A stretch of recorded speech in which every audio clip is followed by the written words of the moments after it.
हमें बाबा साहब को बात याद रखनी चाहिए संघर्ष में, कि हमें जीवन भर संघर्ष करना है और संघर्ष ही करते रहना है। उत्तर प्रदेश में हमें नुकसान हुआ, उसकी भरपाई हरियाणा से हम करेंगे।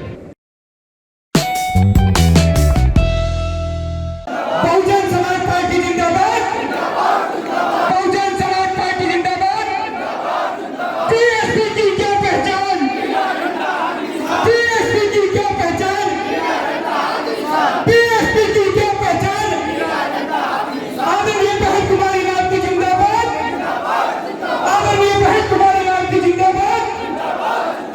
बाबा साहब डॉक्टर अम्बेडकर जी ने हम सबको संविधान दिया और संविधान में हमें तमाम तरह का अधिकार दिया। जीने का अधिकार दिया, अच्छे कपड़े पहनने का अधिकार दिया, सर उठा के जीने का अधिकार दिया, स्त्री का अधिकार दिया, शिक्षा का अधिकार दिया, नौकरी का अधिकार दिया। ये सारे अधिकार संविधान के अंदर, बराबरी का अधिकार भी संविधान के अंदर, ये सारे अधिकार बाबा साहब डॉक्टर अम्बेडकर ने हमको दिए। और इस देश के अंदर दलितों, पिछड़ों और गरीबों की हजारों साल की गुलामी का अंत कर दिया। उस हजारों साल की गुलामी के बेड़ियों को तोड़ दिया और हमें आजाद कर दिया। और आज हम बाबा साहब के ऋणी भी। अगर बाबा साहब डॉक्टर अम्बेडकर नहीं होते तो हो सकता आज भी हम लोग इसी देश के अंदर गुलाम बने, गुलामी का जीवन जी रहे हैं। इसलिए मैं कहना चाहता हूँ कि आने वाला समय खतरनाक होने वाला है।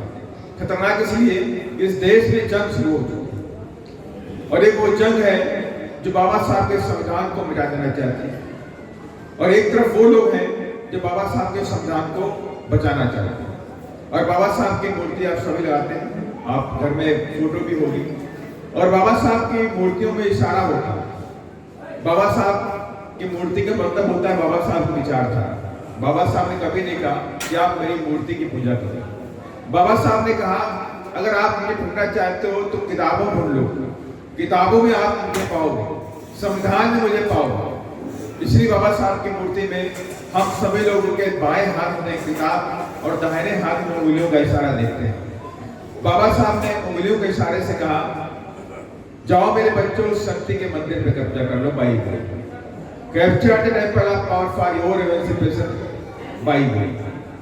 माने कि उस शक्ति के मंदिर, बाबा साहब ने पार्लियामेंट नहीं बोला, बाबा साहब ने बोला इस शक्ति का मंदिर है। इतना शक्तिशाली मंदिर इस देश में कहीं भी नहीं है जितना कि पार्लियामेंट है।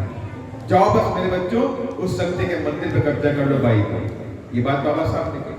और दूसरी बात बाबा साहब ने कही संविधान के बारे में कही कि मेरे बच्चों मुझे मरा हुआ मत समझना करो, मैं हमेशा आप सबके बीच रहूंगा। जब तक ये संविधान जिंदा है तब तक मैं आपके बीच रहूंगा और आपको अपने संविधान की रक्षा करना। जब तक आपके शरीर में खून का आखिरी कतरा है तब तक मेरे बच्चों आपको अपने संविधान की रक्षा करनी। बाबा साहब और साथियों जंग का समय आ गया।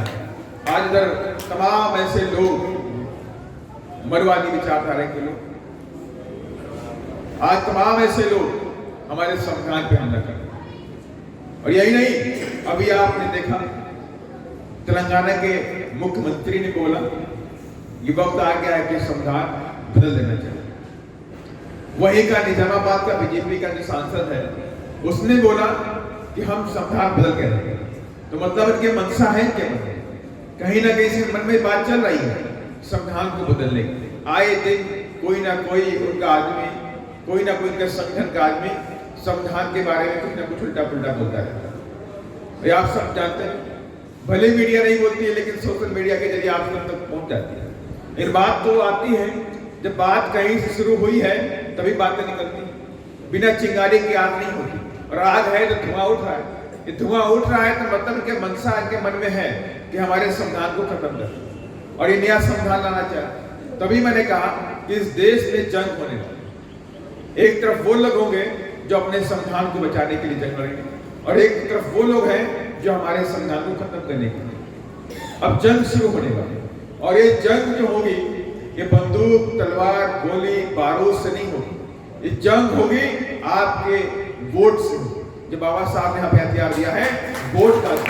इसी वोट के हथियार से इस देश में जंग होगी जो कि 2022 से शुरू हो चुकी। 2022 में हम कामयाब नहीं हुए उत्तर प्रदेश में, लेकिन अभी और भी जंग बाकी है।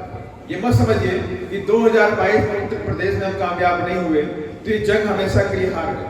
हमें बाबा साहब की वो बात याद रखनी चाहिए संघर्ष कि हमें जीवन भर संघर्ष करना है और संघर्ष ही करते रहना है और तब तक नहीं रुकना है जब तक हम कामयाबी हमारे कदम न रखें। ये बाबा साहब ने कहा।